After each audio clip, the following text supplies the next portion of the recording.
napasing-along na ba ang lahat sa Mr. Dream Boy? Miss Dream Girl herself at prinsesa ng Philippine cinema, Sheryl Cruz, is in the house! Yay! It's such a privilege to be here, Miss Corina Sanchez. Wow. Dito sa Corina Interviews at sa lahat ng mga viewers mo, hello, happy viewing. Ayan, okay. Si Sheryl, the baby is now a lady. Wow! Siyempre, kasi naabutan kita, baby ka pa lang talaga. Sa totoo lang, naabutan ko pa ang mami niya. Oo, inaamin ko na yon. Sherilyn Cruz ang tawag sa'yo. Is that your real name? No. My real name is long. It's Sheryl Rose Anna Marie Sonora Cruz. So yung aking screen name, ginawa nilang Sheryl Cruz. Ayun, okay. Hindi naman kaila na sa lahat ng mga child star, siya yung medyo namumukutangi kasi parehong sikat yung kanyang nanay at tatay. Di ba? So that's Ricky Belmonte and Rosemary, yon. Mga panahon, dekada 60 pa yan. Kaya lang bata pa lang ako, mahilig na talaga ako manood sa TV. So, paano yun? How is it yung ang nanay at tatay mo ipinanganak ka na gano'ng parehong sikat? Actually, Corina, hindi ko talaga siya alam. I mean, akala ko playground lang na isang malaking playground ang film industry. Kasi nga, di ba, nanay ko, tatay ko, parehong artista. Tapos noon, hindi lang nanay at tatay.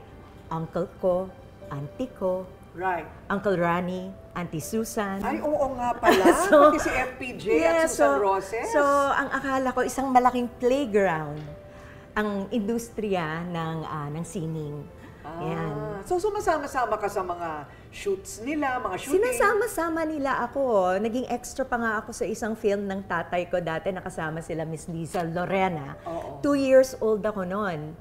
But I forget the name of the movie. Tapos noon, I started as a child star at the age of 4.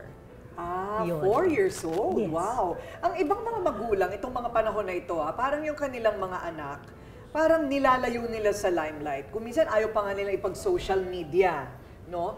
Pero yung mother and father mo, talagang talagang okay sa kanila ang mag-artista ka ng bata. Siguro dahil pinagbigyan ng dad ko si Tito Cheng Mulak, who discovered me, the father of Aga Mulak.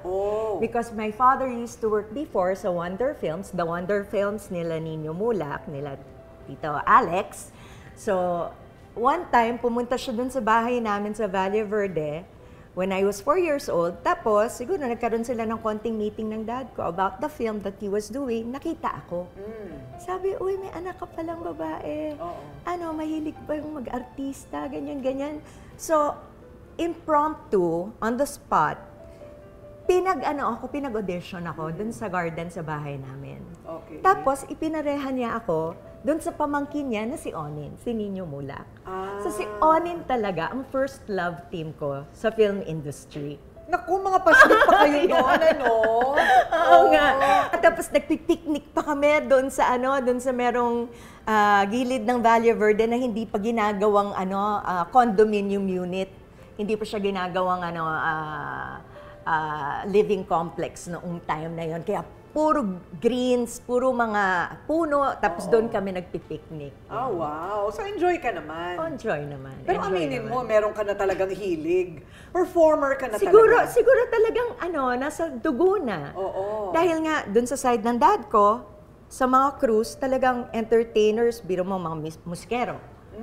Musicians, tapos noon may mga artista, may magagaling sumayaw, gagaling magsulat ng lyrics at saka ng music. Tapos noon, yung iba naman, instruments naman. Right. So, napapanood ko pa yung mga banda-banda nila. 747. 747, oo. Diyan sa Manila Hotel, sa Manila Garden, and then they also traveled the world. Right. Oo, talaga. At ang kanyang mga pinsan, sino-sino nga ba? Ang dami rin. Okay. Mag-start ako sa uncle ko. Si Uncle Pip, si Tirso Cruz III is really my uncle. Okay. Related yon sa dad ko. Tapos noon, Tito Rudy Fernandez. Yes. Sa dad ko rin, pero sa side naman ng mom niya, sa mga Veles, sa Pampanga. Mga Kapampangan sa Florida Blanca. Tapos, doon naman sa mga pinsan ko, there is Raver and Rojun, both my first cousins. Sunshine Cruz is my first cousin. Donna and Geneva are my second cousins kasi yung dad at mom nila, pinsang buo ng papa ko. Wow! Ang dami ninyo. Hindi ba? Kayo-kayo Ako pa si lang. ate. Ako si ate. Kayo-kayo pa lang buong cast na ng teleserye. Diba? Mula lola, yan. lolo, hanggang Totoo yan. apo, meron. Isama nyo pa yung mga anak-anak ninyo. Isang teleserye na, makakatipid ka, girl. Try mo mag-produce. Hindi ba? So, showbiz family talaga. Pero isa ka sa mga nauna. So, I guess yung pressure nandoon sa mga mas bata, ano? I guess so. Oo, diba? Kasi lahat naman sila, mahal ko sila dahil mga kamag-anak ko at saka nakikita ko naman yung passion nila dito sa industriyang ito. Kaya lahat ng suporta naman, binigay ko naman. Okay. So hindi ka naman feeling neglected dahil dahil nagtatrabaho yung parents mo parati? Hindi, kasi ang swerte ko, Corina, dahil meron akong nanay Doray. May nanay. Ay, may nanay-nanayan kayo. May Kung nanay narinig Doray, ganyan. ako yung yaya ko. Oo. And andun din yung auntie ko. Kapag wala naman siyang trabaho, pwede ko naman siyang puntahan dun sa kanyang bahay. Oh, wow! At si Nanay Doray Almoros ay 79 years old na. Ang Yes. ilang yaya. Ni Cheryl.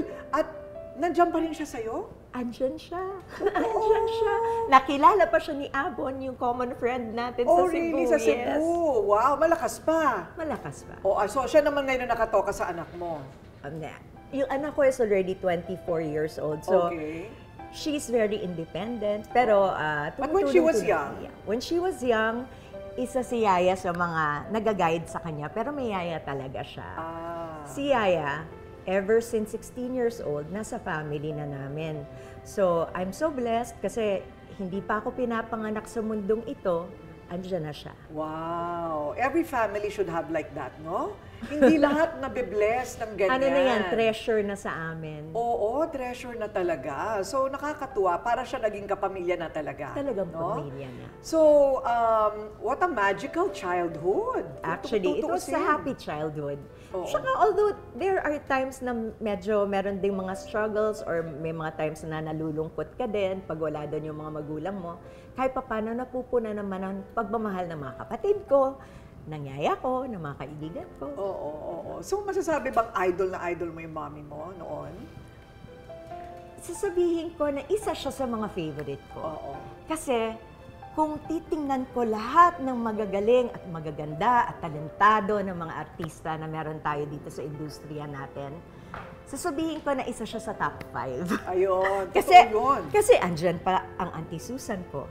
Andyan si Ninang Vilma Santos. Andyan si Miss Nora Honor. Marisol Soriano, Snooki Serna. Andyan sila Alice Dixon. So, at saka hindi lang sa showbiz ang favorites ko Actually, you're one of my favoriits. Pagdating sa mga journalists. Talaga? Yes. Wow, thank you ha. Hindi, Kasi totoo. naman, 12 years old pa lang ako.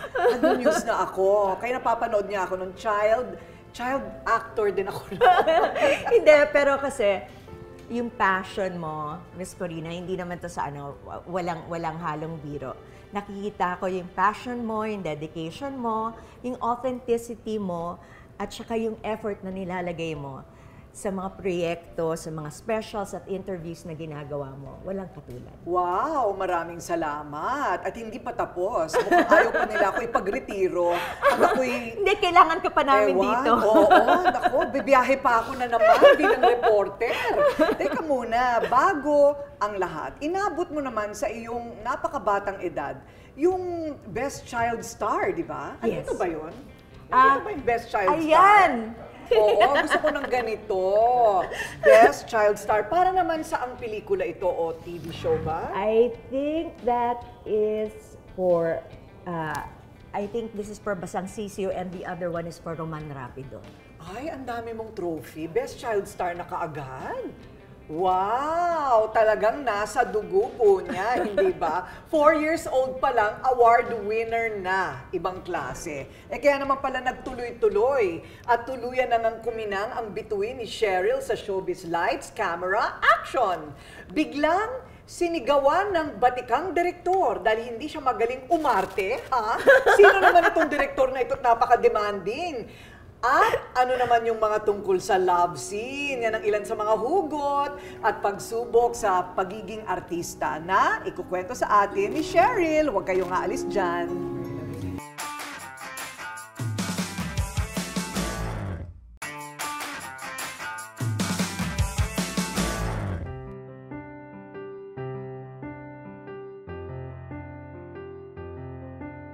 At nagtuloy-tuloy na nga ang kinang ng isang Sheryl Cruz sa larangan ng entertainment sa Pilipinas. 1980s, teenager ka naman nun.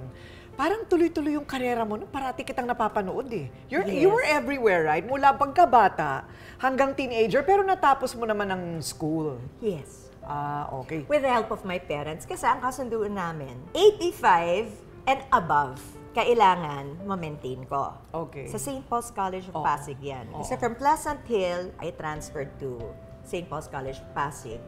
From kinder up to first year high school. And then I transferred to Obey Montessori. Sa Green Hills. Okay. So I stayed with my uncle and my auntie Susan during that time. Kasi dun sila malapit nakatira. Malapit, para hindi ako malilate sa school, di ba? Right, Yung gano'n. right. Oo. Ngayon, yung demands kasi, nung time na papatapos na ako dun sa, sa high school, sa fourth year ko, medyo nagsabay-sabay. So, I had to give time to myself after I graduated high school. Kasi nga, papunta na dun sa burnout days ko. Yun. Kasi parang sabay-sabay lahat. Yes, biro mo, meron mga personal appearances, tapos nun, hindi pa talaga magaganda yung mga daan natin noon. Puro bako-bako. Oo, nakakahilo. So sabi ko nga sa mga artista ngayon, napakaswerte ninyo. Wala kaming mga teacher pagdating sa acting, mga acting coach, ganyan. Ang acting namin was done live on air with Kuya Germs for That's Entertainment. So, meron akong That's Entertainment. Merong Young Love, Sweet Love. Merong mga pelikula for Seiko Films, for Regal Films, for Viva. And then, yun nga, yung mga personal engagement. So medyo, di ba, it's so taxing for, I guess, a teenager. At ang kasama ko all throughout that time, yung yaya ko. Ayun. Pero ang maganda sa kanya, halimbawa, may mga proyekto akong ginagawa like films. Ando na sa loob ng van ko yung mga textbooks ko from school. Tapos noon, pag napupuyat kami, diretso na kami sa school. Basta nagawa ko lang yung aking mga assignments and homework. Okay. Ganon. Pero cum laude ka naman. Doon sa Amerika. Sa Amerika. So, you were a good student. Sino naman, kaninong disiplina yon? Talagang nasa pagkatao mo na yung organisado ka, and then studious ka, ganun ba yon? Or overachiever ka? I really don't know, but I guess when I put my heart into something, yung focus ko at passion ko nandoon. Oo nga. Kasi pati sa pag-host, pinasok mo rin. Yes, diba? sa GMA Super Show. Actually, from That's Entertainment, nilipat ako ni Kuya Germ sa GMA Super Show until the time that I got married. Ayun. O, teka muna yung married. May Romnick Sarmenta muna. Yun ang naaalala ng lahat, si Romnick Sarmenta. Ang una niyang kalab din yung anak ni Kuya Germs. Yes, right? si Frederico Frederic. Moreno. Oo. Pero mukhang, paano kayo nagkakilala ni Romnick? Actually, magkasama kami sa That's Entertainment. Tapos nun, alam ko silang dalawa ni Harleen kasi si Harleen is also my friend. Playmate ko sila Harleen. Tapos nun, yung mga kuya niya, si Hero, si Herbert, halos lahat ng aming mga birthday parties, pumupunta sila kasi yung kanilang director na father, si Tito Boots, no? Siya yung naging director ng mom at saka ng dad ko sa kanilang mga programs sa Channel 2 that time. Ayan, okay. Yun. So, after nun, siguro, nakita ng Seiko Films na parang may chemistry kami. Nung nakikita nilang magkasama kami sa That's Entertainment, they gave me a contract to do films with them. Tapos noon, hindi ko naman alam na gagawin kaming magka-love team. Okay. And then, it started na from there. Nung naging successful na yung Puso sa Puso, naging Langit sa Lupa, at kung ano-ano pa yung mga sumunod na mga movies, na talaga namang tinangkilik ng mga tagahanga. Pero ano ba yun? Totoo ba yun? Naging mag-boyfriend talaga totoo kayo? Na nanliligaw, totoo nagbibigay ng mga regalo, ganyan. Okay. Pero hindi naman talaga ganon kaseryoso. Ay, nako, busted. Ganon ba yun? Hindi naman busted. Kundi yung sa akin lang kasi, I wanted the chance to grow dun sa industry. Tapos noon, maging maseryosong artista, maging seryosong actress na kahit papano makasama ko yung iba-ibang mga leading man from different productions. Yun naman yung aking wish nung time na yun. Ayun, okay. So parang focus sa karera. Yes. Parang ganon. Pero they were some of the hottest teen stars nung 90s naman. Ipinanganak yung triplets. Si Manilyn Reynes at saka si Tina Paner. Yes. Kumusta na sila? Mga kaibigan ko pa rin sila. Kayong tatlo pa rin? Yes, magkukumari kami kasi inaanak ko yung anak ni Tina na si Shay, na ngayon ay nagdudoktor na at nasa UST nag-aaral. Ayun. At si Sean naman, na anak naman ni Manilyn. So, ayan. Reunion naman. Mag-reunion tayo. Pwede, di ba? Oo naman, bakit hindi? Why not? Dapat mag-one night kayo.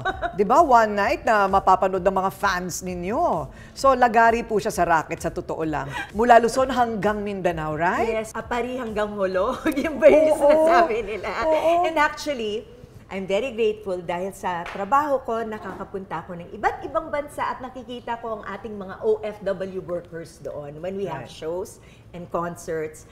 Tapos noon, in conjunction with the Filipino community. Right, right. Maintenance is life. Tignan nyo naman si Cheryl Cruz, ganun pa rin. Paano kaya si Manilyn at saka kasi matagal ko na silang hindi nakita. They both look good. Really? They both Wow. So, pwedeng-pwede naman pala. Oo. So, saan mo dinadala yung pera mo? Laki ng kinikita mo noon, ang dami mong show. Jewelry. Oo. So, marunong ka naman mag-invest. Meron naman. Jewelry, properties, ganyan. Pero mostly, mas gusto ko kasi talaga jewelries, bubbles. Ganon. O at least, hindi ba? Maganda yung value. Si Abon, alam din yan. Alam din ni Abon, isa pa yung isa pa yun, meron kaming sa jewelry, correct, diba? Meron kaming common friend si Abon sa Cebu. Miss you! Ayan, ang ating kaibigan from Cebu. Happy place ko din yan. Okay, so mga medyo malalayong lugar ang pinupuntahan ninyo, mga liblib. Di ka ba natatakot ng mga panahon na yon? Kulang pa ang mga ilaw sa kalye at uso ang kidnapping? Siyempre, nakakatakot, di ba? Pero nalalampas na naman, nasa-survive naman at marami kaming taong napapasaya. Oo, di ba? Kasi hindi mo mai-imagine, alas 4 ng madaling araw, alas 5, dilat pa yung mga mata nila. Yes. Kung pumupunta ka ng different provinces. Kasi sunod-sunod. So, pero that was the talaga, yung lagari na masaya na ginagawa namin dati. O pag bata ka, kaya mo lahat yon. Exciting pa nga, Kahit diba? isang linggo ka pa nga hindi matulog, diba? di ba? Parang minsan dilat ka pa, diba? Adventure yan Pero ngayon hindi na kaya ng katawan. Sinong manager mo noon? Ang galing naman nung humanap ng racket? Si Kuya Nestor Cortero. Until now is my friend. Wow, Nestor Cortero. Tapos noon, inaanak ko rin yung kanyang anak. Wow, Si galing naman ni Isabela. Nestor, So, eto na nga, bakit naman naghiwa-hiwalay ang triplets? Hindi naman naghiwa-hiwalay, kundi nagkaroon lang ng solo careers. Okay. So, kanya-kanya naman kayo. Oo. At nag-solo Kasi na yung nga isa rin. nag-Ivory, yung isa parang nag-Vicor, tapos yung isa naman nag-Wia. Ganon. Okay. So, kaya nag-iba-iba. Yes. What was your favorite hit? Mr. Dreamboy ba? Mr. Dreamboy, sabi nila, is already a novelty na yun eh. Di ba Kumbaga ginagaya ka ganon. ng marami? Marami talaga. Sabi nila, you Oo. haven't made it pagka hindi ka ginaya, diba? Oo, yung Mr. Dreamboy. So, ayun, pagka ginaya ka na, at saka marami ng mga tawag dito, yung nag-i-impersonate sa'yo, that means you've made it na raw. Of course! Yun. Especially, naku, dami. Ipakita mo nga lahat. Ipakita nga natin lahat ng mga memes dyan, ng mga Mr. Dream Boy. Andyan sila John, di ba? Si John, si Sweet Lapus na mahal ko. Siyang number one. Yeah, he's number one. Oo. Yan. Mr. Dream Boy, because yun ang parang unang big hit. Yes. Tama? And si Snafo Rigor, actually, yung gumawa nun, ng hit na yun. Kasi Ah. ano bang alam ko sa pagkukompose at saka paggagawa ng music at 16, tapos sabay-sabay pa yung ginagawa ko. Wala pa, siguro yung musical juices na yun, wala pa dun sa phase na yun ng buhay ko. Correct. At 16, wow, you were just playing around. Yeah, I guess so. Oo. Love na love ko sa Direct Joel. Oo naman. At saka dahil sa kanya, humusay din ako dito sa craft na to. Kasi naman may pinanggalingan din. Ang galing din naman ng mom mo, ha? Ang galing naman parehas. Oo. Papa ko, mama ko. Yes. And I owe naman the talents that they gave me and everything naman. Correct, Pero correct. everything na meron ako ngayon, I cannot deny the fact na nakuha ko from both sides of my family. Correct. There was a time na, di ba, I was telling you na I got burnt out dahil nga sobrang dami-daming ginagawa, sabay-sabay, shows, TV shows, tapos noon, meron singing, tapos noon, may personal appearances na parang I felt I didn't have any more time for myself. Yung time na na-appreciate ko noon while I was working was when I was traveling abroad. Kasi nga, I learned to become independent. I looked for that mostly. Nung time na medyo nandun ako sa situation na nababurn out na ako. So I enjoyed leaving the Philippines and going outside of the country. At ayun na nga, iniwan na niya ang Pilipinas pansamantala para sa sarili mo. Yes. Alam mo, yung iba, hinahabol talaga yung fame and glory. In your case, talagang tinakbuhan mo. Kasi pagod na pagod ka na by that time. I needed time for myself at saka siguro it was also a way of protecting my own sanity. Parang mental health mo, Yes. no? Oo, kasi punong-puno na. At naku, hindi lang health para sa brain, pero health para sa kanyang heart. Ang kanyang natagpuan sa Amerika, ang buhay ni Sheryl Cruz sa US, yan naman ang susunod niyang ikukwento.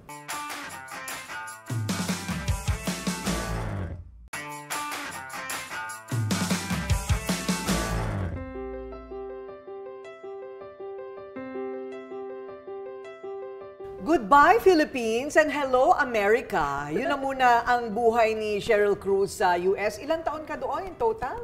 I was there, give or take, 15 years. 15 years? Wow, tagal. California? California. California. So, doon mo na pinagpatuloy ang pag-aaral mo? Yes, sa City College of San Francisco. Los Medanos College first, dun sa merong Antioch, malapit sa mom ko, and then I transferred to City College of San Francisco. Okay. Mabuti naisip pang magkolehiyo. Ang ibang bata, lalo yung mga sikat na nag-artista, hindi na mag-college. Ano? Sinong nag-push sa'yo para magkolehiyo? Sarili ko.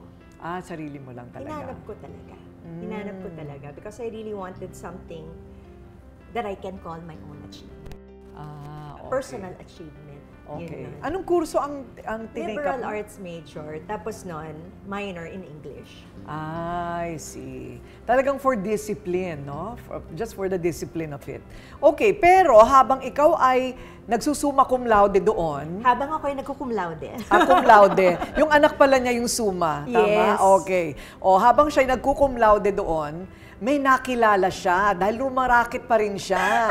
Hindi talaga maiwasan, ano, kung artista ka na sa Fiesta lalo California. Pilipinyana, di ba, yung ganyan-ganyan. Oo. Diba? O ano naman itong ganap mo na may nakilala kang bodyguard na matipuno? Doon sa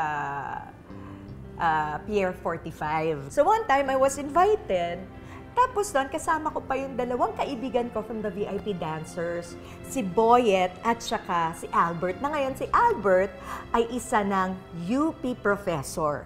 Okay. Okay. Tapos si Boyet naman nasa Batangas ngayon, nagpapatuloy ng business ng parents niya.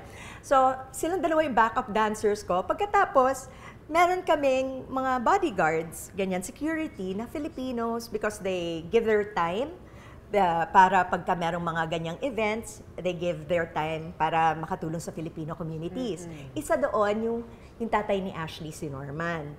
Tapos doon, sabi, narinig nila, alam mo naman ng mga dancers, ganyan, diba? Lalo na pag may nakita silang gwapo, diba? Pinapain nila ako. Oo, para makilala nila. Okay. Ang problema sa akin nagkagusto. Okay. Sa akin nagkagusto. Tapos tinanong nila, is she pretty? No, she's beautiful. Wow. Doon na nag-start lahat. Ayun. Alam mo naman tayo, di ba? Okay. Kilig, ganyan. Pogi eh. Kamukha daw ni kamukha ba ni Kevin Costner ng The Bodyguard? Actually, sabi ng yaya ko, kamukha siya. O meron siya, may hawig si Coco Martin sa kanya. Pero matangkad siya. Okay, Yun. okay. So, dark beauty. Dark. Oo, Pinoy na At Pinoy. meron siyang Italian, may Italian descent. At saka, kamag-anak niya, si Professor Randy David. I Yes. see. Oh, Yes, okay. kamag-anak niya. Akala ko si Bocelli.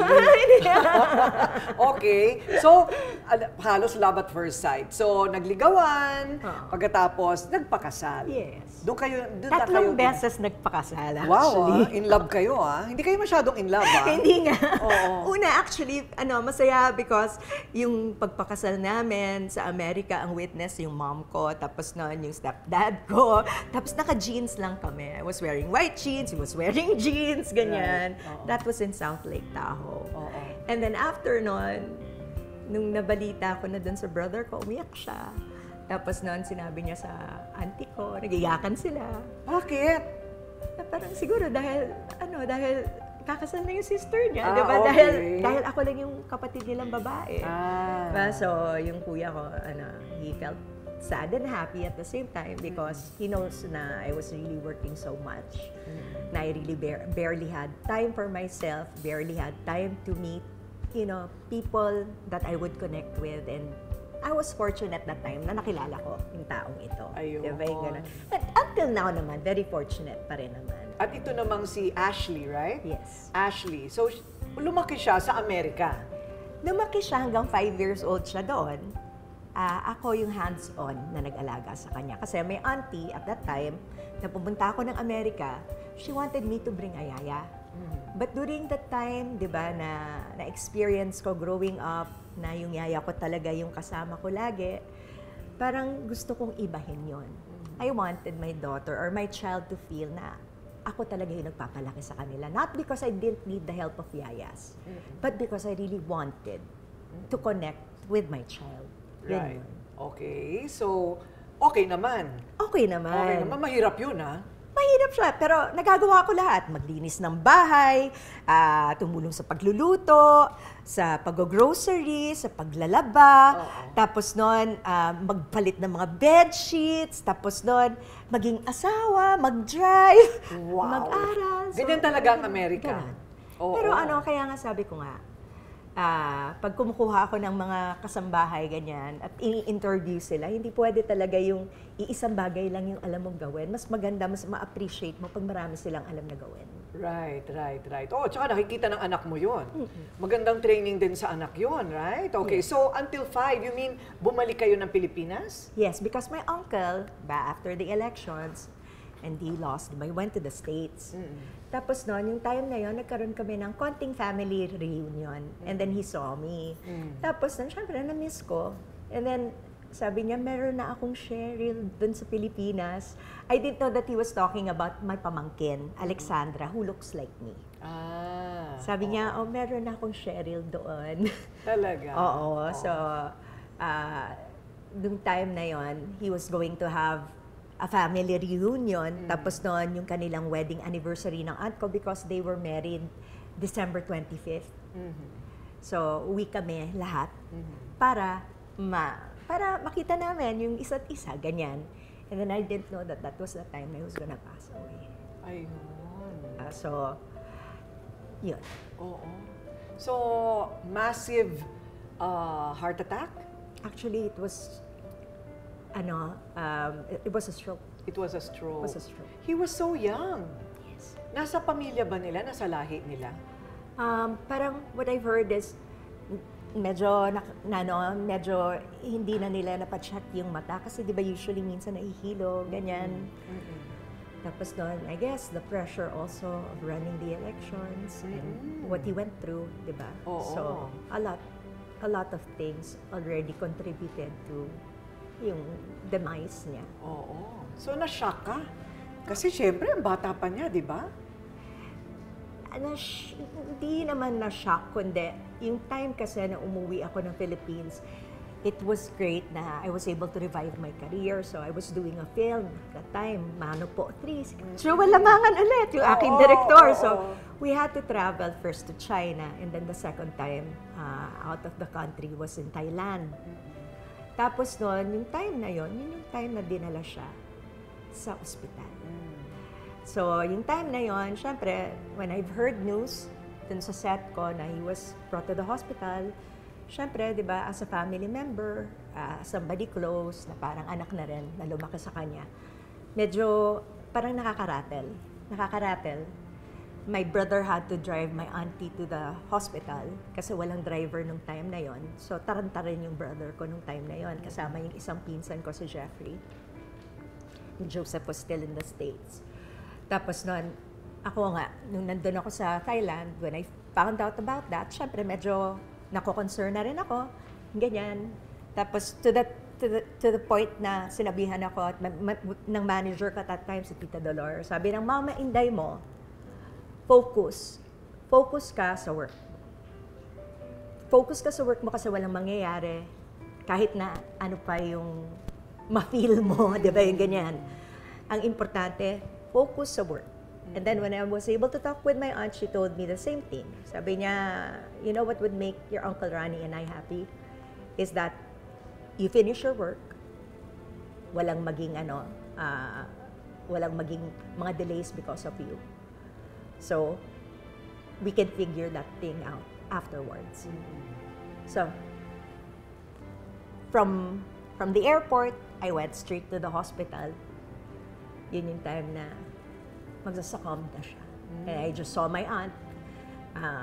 Kasi I saw a hallway full of people sitting down, both sides. Tapos noon, pagdating ko dun sa CCU, sa critical care unit ng St. Luke's, hinila na ako ng Auntie Elizabeth ko, the sister of my Uncle Ronnie. Sabi niya, family only. Ganon. So I was with Tita Dolor that time. And then, nung nandun ako sa loob, syempre, yung emotion so somber because my aunt, she was just nakatulala. Tapos noon, mabagsak na lang yung luha, yung ganyan. Tapos ako naman, speechless kasi ano pa magagawa ko? Diba? When you see a family member that you love, naka-ilata na lang doon, diba? Naabutan mo pa siya? Yes. Yes. Did he know na nandoon ka? I guess so. Kasi hinahawakan ko yung aunt ko nung time na yan, dumudugo na yung ilong niya. Sabi ko, Mama Inday, hindi mo ba pupunasan? Kasi parang minsan, di ba, pag natulala ka na lang, wala ka nang magawa. She wiped yung blood from his nose that time. Tapos noon, nag-huddle na lahat ng mga doctors and they told us na wala na silang magagawa. We just had to wait. And then they counted na. So, kinausap mo pa ba siya? Tapos the time that I was able to hold his hair. So, di ba usually sabi nila pag lalaki, ayaw magpahawak mo. Oo, gano'n, di ba? Ang mga lalaki. Ayaw magpahawak. So, yun. Yun yung time na yun. And then, what was actually surprising was before I left for Thailand, madaling araw, nagigising na yung auntie ko at uncle ko. They read the newspapers, they eat together breakfast at 4 a.m., ganyan. So I was about to leave for the airport. My aunt knocked on my door dun sa room ko, dun sa may Green Hills. And then, syempre na-surprise ako because she rarely does that. Sabi niya, pinapatawag ka ng uncle mo. Tapos I didn't know that was the last time he was gonna hug me. Ayun. So, pero ano, hindi ba? I mean, wala ka namang pinagsisisihan sa naging relasyon ninyo? Wala. Walang regrets? I was very grateful. Oo. Because in the absence of my parents, they became our parents.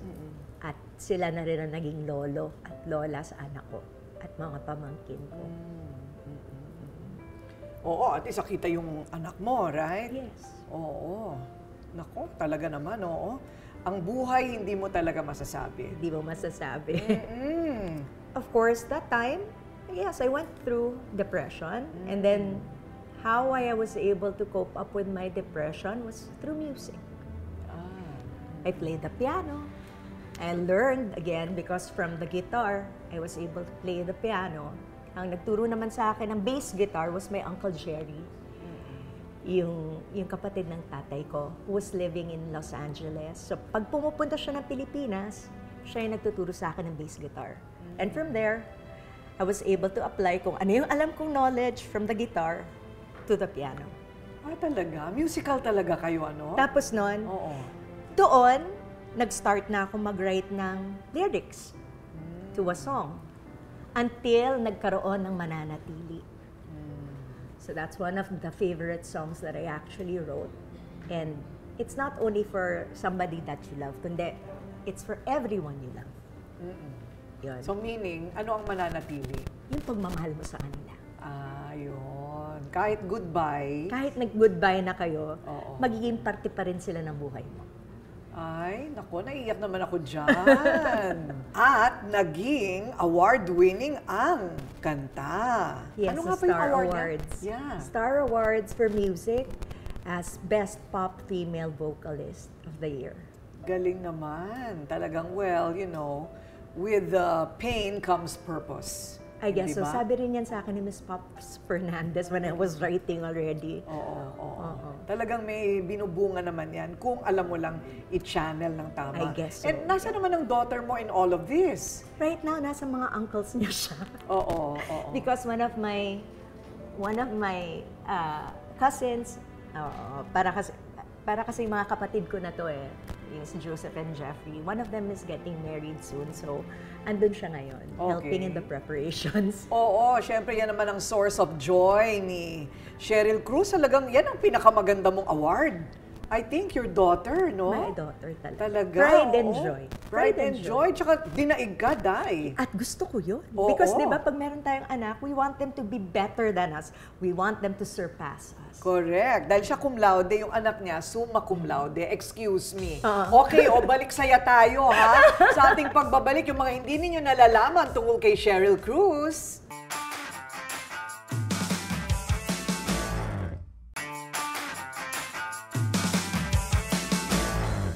Look what I have! O, di ba ang ganda-ganda ng bag ko? Recycled paper. Dahil si Sheryl Cruz ay isa ring negosyante. Baka hindi niyo nalalaman. Ano naman ito, She?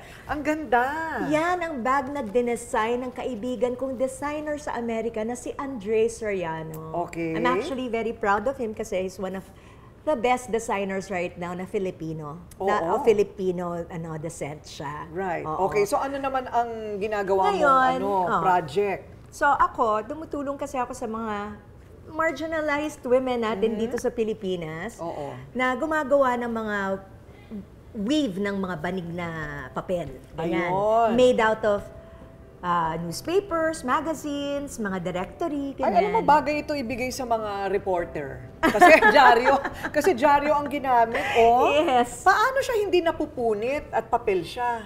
Actually, meron talaga silang special na sewing machine na ginagamit para mag-bond ang fabric at saka ang paper product. Wow. Tapos na nilalagyan namin ng laminate. Ayun, ang Yun. galing naman, di ba? Parang ang tibay-tibay niya at branded. Okay, teka muna, pero ito ba'y nabebenta dito sa Pilipinas? The new first samples that I made for 2025. Oo. Tapos noon, unfortunately, kailangan yung hintayin because it's going to be sold abroad. Abroad.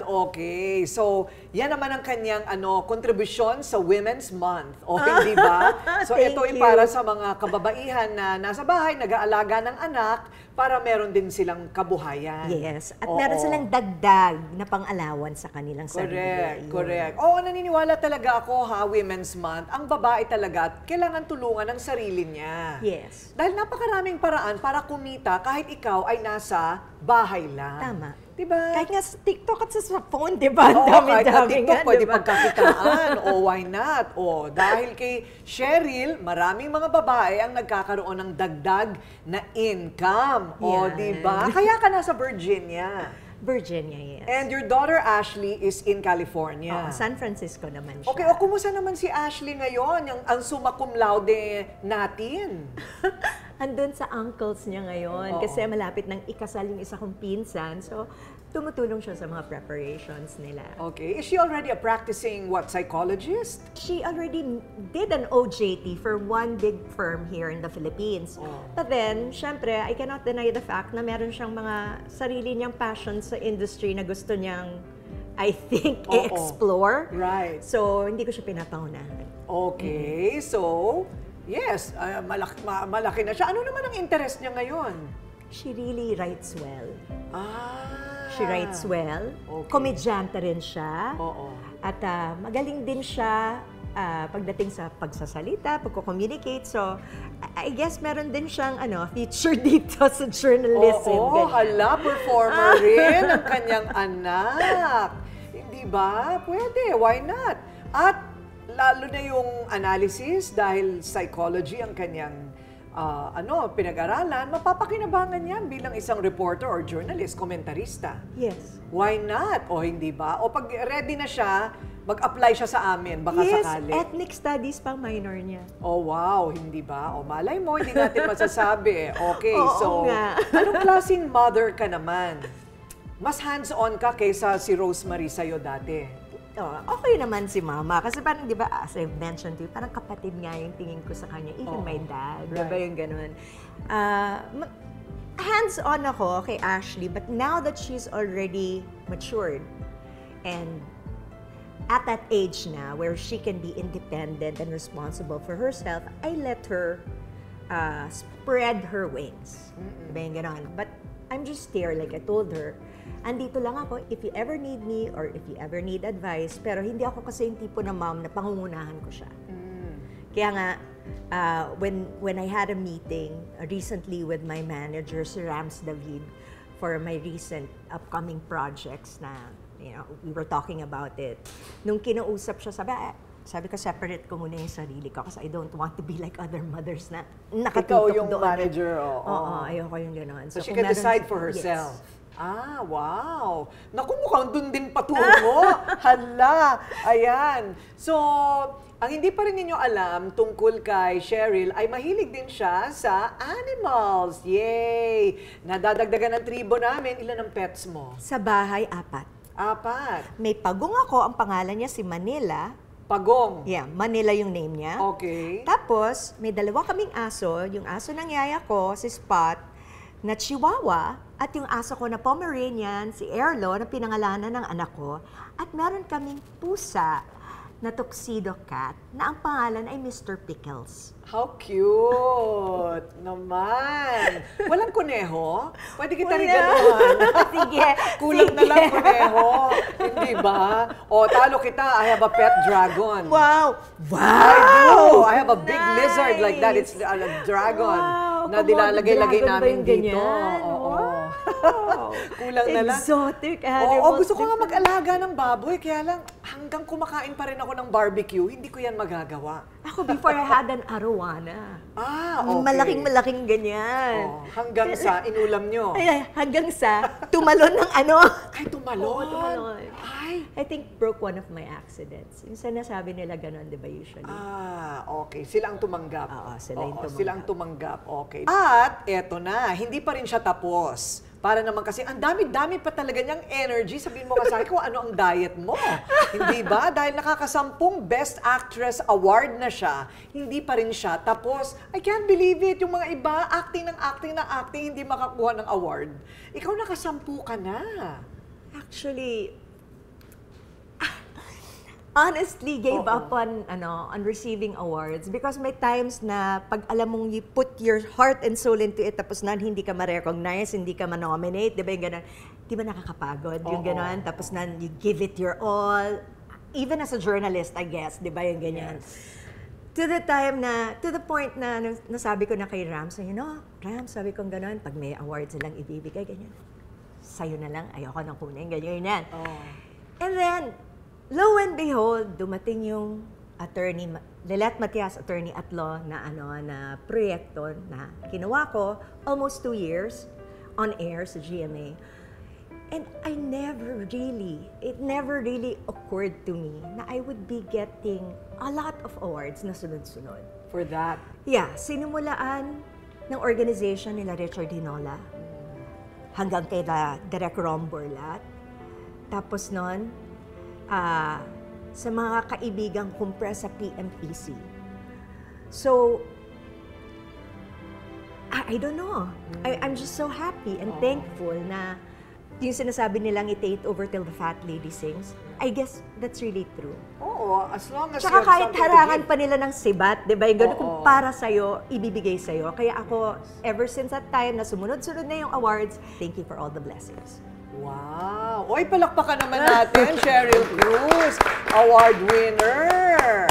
Pero, hindi lang siya graduate ng buhay, ano pa siya?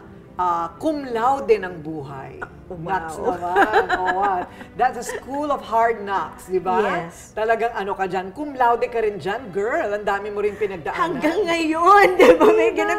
Pero ngayon, di ba, pag-iisipin mo, trabaho mo, puro drama na. So pagdating sa totoong buhay, ayaw mo na easy na lang, di ba? Ganun na lang. Wag na.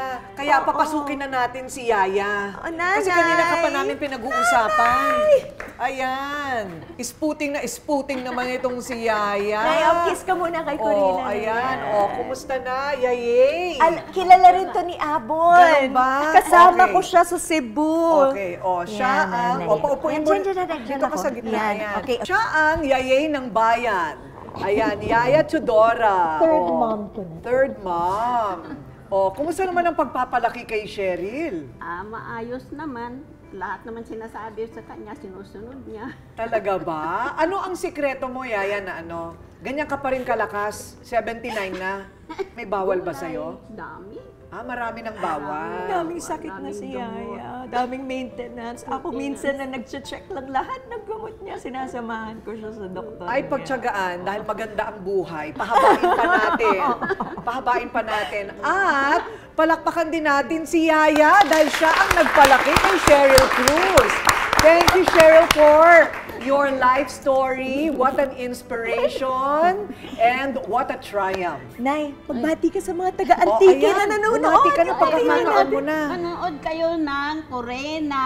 Ay, Corina, oo. Corina interviews. Corina interviews. Ayan. Hindi ba? Kababayan. Mga taga-Antique. Antique. Taga-Antique kasi si Correct. Nanay Kinaray. Ayan, ang ganda naman ng Women's Month celebration natin. Para sa lahat ng kababaihan, ito ang inyong inspirasyon. Thank you, Cheryl! Thank you so much. You, More Yaya. power to you, Corina, and to Corina interviews. Cheers More naman power. tayo for all women in the Philippines. Happy Women's Month! Napakagaling na artista mula noon hanggang ngayon. Super bait sa kanyang pamilya, lalo na sa aming mga fans, napakabait niyan. Kaya very supportive kami sa kanya. Hindi namin siya iiwan. And siya ang taong walang arte sa katawan at napakasimpleng tao. Very accommodating ang family nila. Napakasimple, down to earth, and very appreciative sa mga fans. More blessings to come. And actually, I would like to say congratulations, Michelle, kasi you've you've received so many awards this year, especially because of Lilet Matias. I think naka 12 awards ka na yata, Best Actress, Hall of Fame.